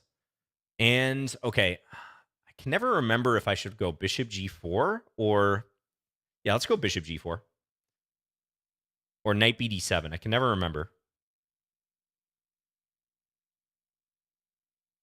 Okay, now knight BD7. I had a game in Blitz on chess.com identical to this the other day. And I won, but I was worse. How many of you guys are familiar with this opening? The Jinji Indian. It's a unique one. Where you give up your bishop to double up these pawns. You play F5. Yeah, thank you, Dr. Chess, by the way. Thanks for tuning in. All right, so White's going for the pressure there. Let's just play Rook F7. Yes, also known as the Beefeater. That's right. The Beefeater opening.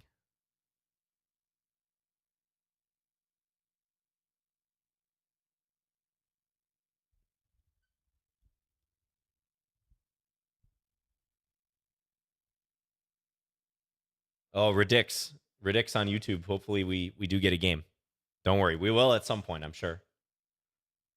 Whoa, White sacking the queen. I got to take that, right? We got to take that. We got to respect the game. I mean, I kind of see White's point here. White's going to have some compensation for sure. This will get interesting, folks. Let's do this. Let's attack this pawn. This will be very intriguing. Arby's connoisseur. Yeah, we have the meats. The Beefeater. Wow, maximum aggression here from Needle. I can't say that this is a good way to play, but I appreciate the commitment. And who knows? I mean, I've been completely wrong in my assessment of certain positions in the past, many a time in my chess career. So, all right, do I play knight G4 here? Do I play knight D7 and try to go to E5? I mean, I would think knight G4 is the move. I'm not getting mated. We've got that covered, so that's all good. Maybe bishop E2 was reasonable there. I don't know. So this one gives me some options. I can go here. Obviously, I can take. I'm kind of thinking I should just take and then take C3. You know, I don't really see the point here for White. White's probably going to double. But if I can eliminate this pawn, I should be in business. Like queen D2, queen takes H6. What is stopping me from doing that? I could also throw in a check somewhere, but that doesn't make much sense. Okay, let's start with this. Now, admittedly, it's going to be slightly difficult if White is stubborn and tries to defend or block me. Oh, but White can't, because if here I have check and I pick up the bishop, or actually I can just take the bishop right away. Yeah, okay. So I think this move poses enough problems that White can't simultaneously block this. They could play Rook H3, but Rook H3 allows Rook F8 at minimum. So I think we're good to go here. I think this is a move that should release all of the pressure and problems.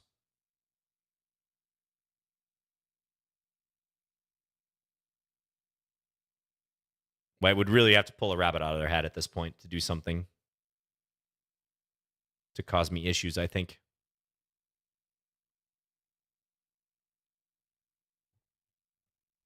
Yeah, White's going to give that pawn. And then probably Rook F7. Yep. Just swinging for the fences, but this should be too little too late. Still, though, let's try to be accurate. Queen e3. Queen d2.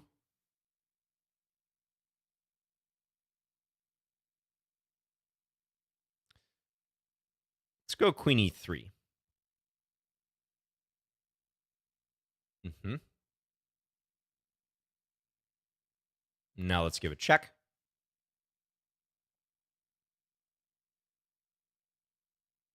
Let's be sneaky. Oh no, my pawn. I didn't fall for it.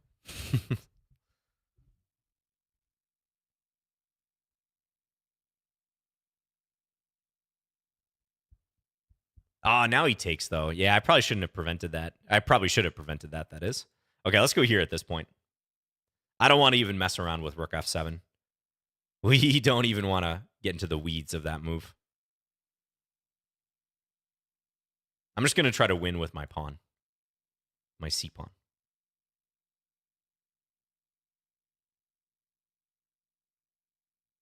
Yeah, it's too much. Too much pressure. Okay. Thank you for the game, Needle. Yes, let's see if the engine can find anything for white. I think, as played in the game, moving the queen here is probably a better option. Yeah, I don't think playing knight f3 and like walking into the pin is the best way to handle this. I gotta research this position because white's better here, but it's still complicated. Yeah, knight bd7 also played.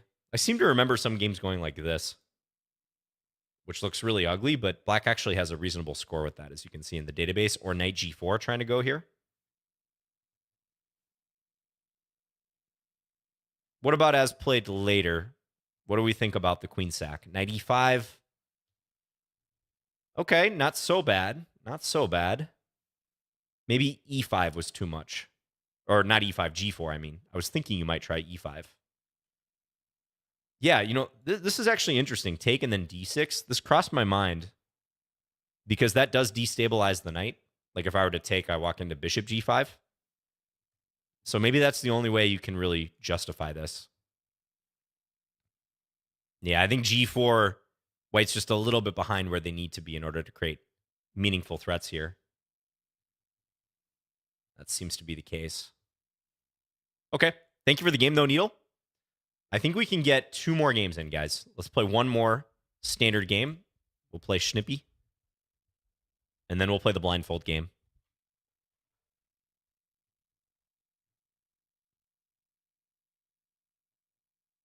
Are you there, Schnippy? All right, we'll board this one. Play another player, Bruno player. Okay, let's play e4 this time. Is Bruno in the Czech Republic? Yes.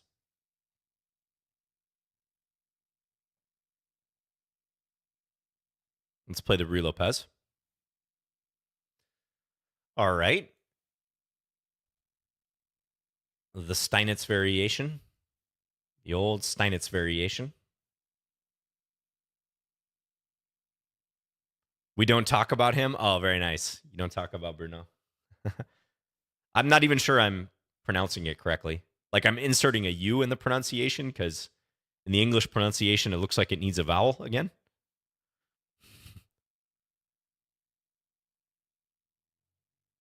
But I don't know how else you would pronounce it, to be honest. Okay, take, and then I can win this pawn on e5.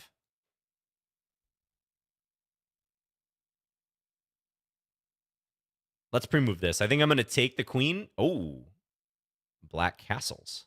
Should I try to get black to take? Let's see if I can convince black to take on e5. Because then I take here with a possible fork. Black could maybe have taken with a king. I think that was actually the best move there to try to get back to defend here. Because now something's got to give here for black.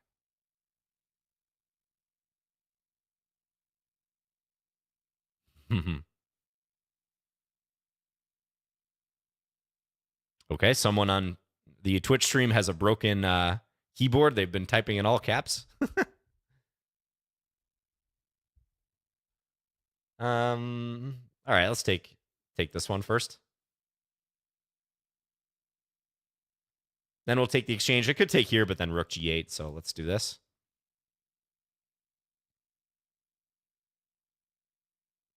Let's pursue some trades.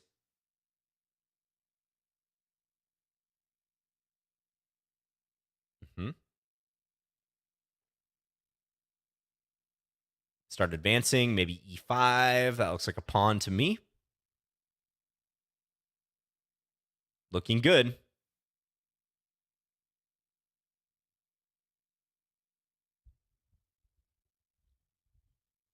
Magnus won't play Nepo. Yeah, we were debating it earlier, but the consensus seems to be that he will play him. But you never know. I mean, I do believe he's going to play another World Championship match. So he will play Nepo.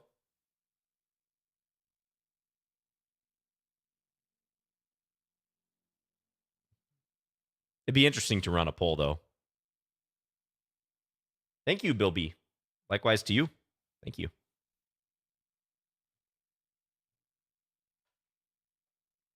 Okay, let's just trade now. I think no reason to keep the rooks on board when I'm winning by this margin. We'll roll the pawns. Definitely happy to trade.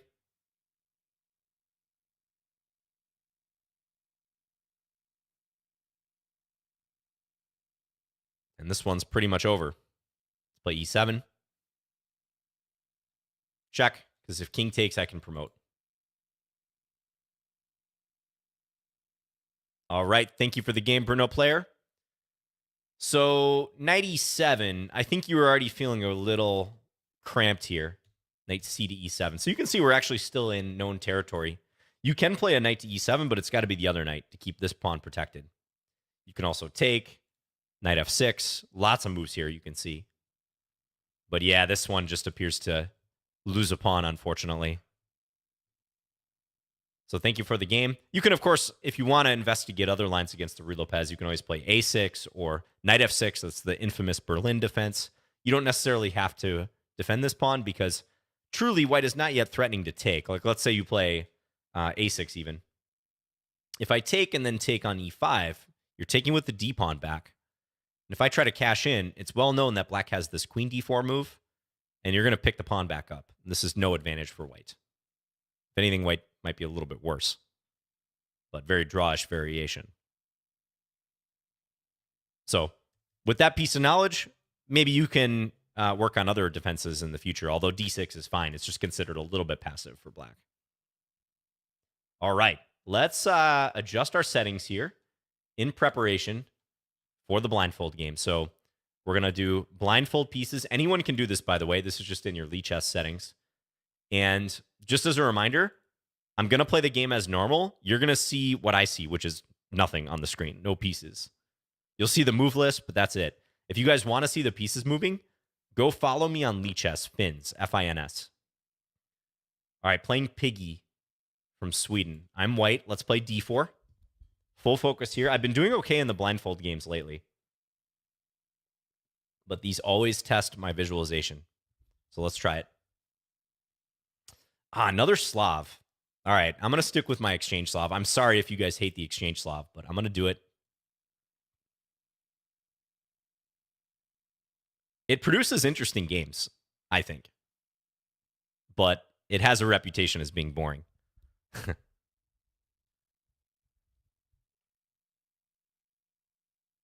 bring this out. Okay, bishop d6. Should I play a quick knight e5? I think I'm going to do it. Let's plug the knight. This always creates some issues for black. Some dilemma, like should you take it? Should you wait? Okay, a6 played. We'll go e3.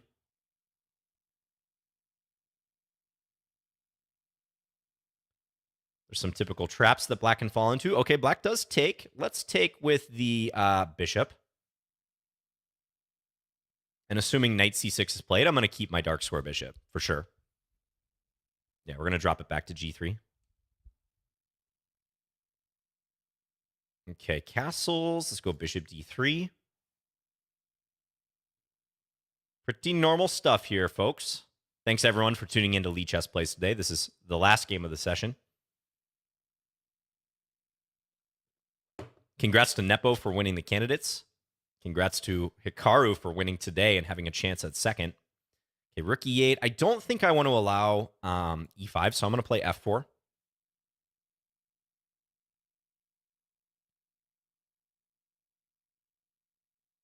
Okay, queen b6. Yep. Should I play a3? No, a3 is no good. Let's go rook b1 to defend that pawn. Bishop d7. Okay. Just castle now. Knight b4. And I probably want to keep this light square bishop, so I'm really making an effort to keep my bishop pair. Feeling pretty good about this, what I'm seeing currently.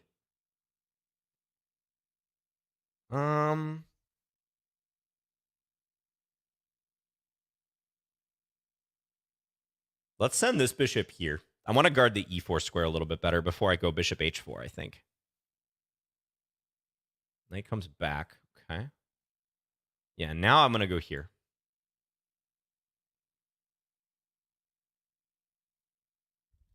This looks pretty nice. Well, in my head, it looks pretty nice. Okay. Might be time for g4. Black played queen d8. Let's go g4. Getting aggro here. Ooh, h6. Okay, I like to see this move for me. This looks really nice now. Let's go king h1. This is uncomfortable for black, and with me having g5 at any moment, I think black's going to start sweating here, if they're not already. I'm thinking about rook g1, g5, queen e1 maybe somewhere. Yeah, so black abandons the kind of defense there.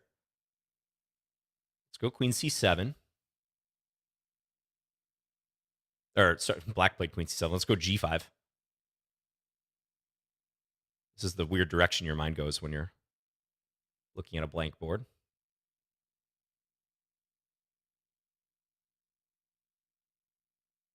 Okay, take. I think take with a bishop. Knight e4. Let's take that. This is going to come over now. Pressure. Oh. Wait a second. I have a bishop here, right? No, it's on. Hold up. I don't remember where a certain piece is right now. But let's go here, because I think I have a big attack. Queen a5. Let's go here. I'm going to try to mate him on h8.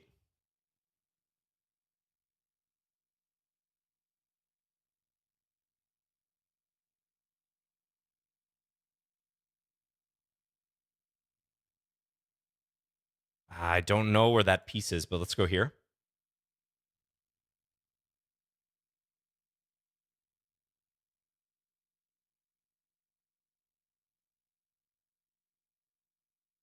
Knight takes d4. e5, okay. I think I still have the attack on the dark squares coming. Just go here. How do you stop checkmate? You can't. Mate. Yes. Whew. Okay. That got a little dicey because, oh, that's right. I maneuvered my bishop to f3. I forgot where the light square bishop was. Those are a lot of red moves.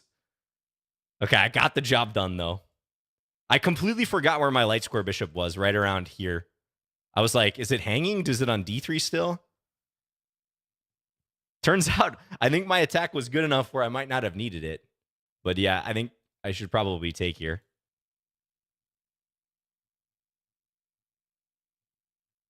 Yeah, and actually, now that I see the position... Oh, no, if I go queen e1, black can actually take. So it's probably good I played rook g5. Is that the best move? Close, close. But yeah, that was my one point of panic in this game.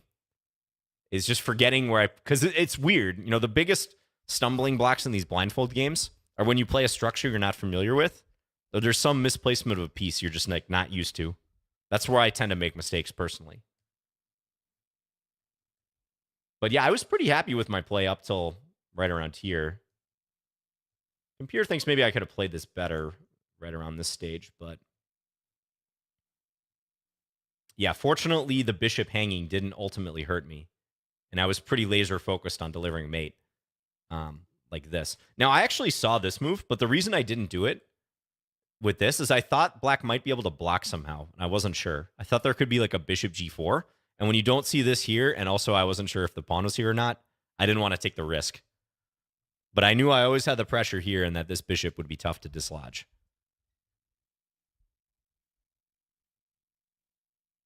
Yeah, I can still play rook h5 at any point. Threatening rook h8 mate, and if black ever takes, just come over with a check. Okay, well, we got the victory there. Thank you for the game, Piggy. And thanks, everyone, for tuning in to Lichess Plays today. This is always a pleasure. Hope you guys enjoy the rest of your weekend and enjoy the final round of the candidates tomorrow. We'll see what happens. That race for second place. Big game between Ding Liren with the white pieces, needing to win on demand against Hikaru, who's playing black. And I think they have a playoff for second place if Ding manages to beat Hikaru, is my understanding. Or is it tie breaks? I shouldn't say that. I'm not sure. Show the stalemate from earlier? No, I can't pull that up right now. It'd be a little too time consuming to do it. Also, I did that on chess.com, so we'll keep it strictly Lichess. Thanks again to Lichess for making Lichess Plays happen. No playoff for second. Oh, so does that mean Ding would win? They got to run some tiebreak calculations.